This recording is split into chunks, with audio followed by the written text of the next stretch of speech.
பேசக்கூடிய பேச்சுக்கள், இந்த மனிதர்கள் எல்லாம் உண்மையிலேயே மனிதரா, இல்லை மிருகமாக இருந்து மனிதரானாங்களா, இல்லை மனிதராக இருந்து மிருகமானாங்களான்னு அந்த மாதிரி ஒரு கன்ஃபியூஷன்ஸ்.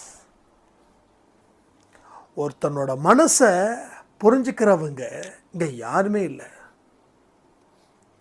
மனசை புரிஞ்சுக்கிட்டும் அந்த மனசை காயப்படுத்துகிற சைக்கோஸ் இங்கே நிறைய. அதனால தான் உங்களை சைக்கோன்னு சொல்கிறேன். எனக்கு அவங்க மேலே கோபம் கிடையாது.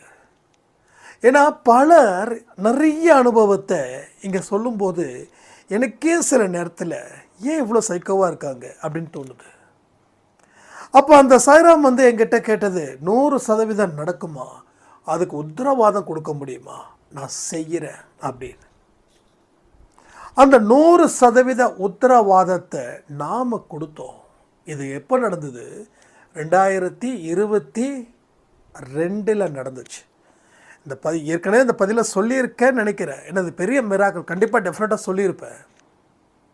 அது ஏதோ இங்கே ஒரு ஃப்ளோவில் வருது. ஏன்னா இன்றைக்கி அவங்க குழந்தை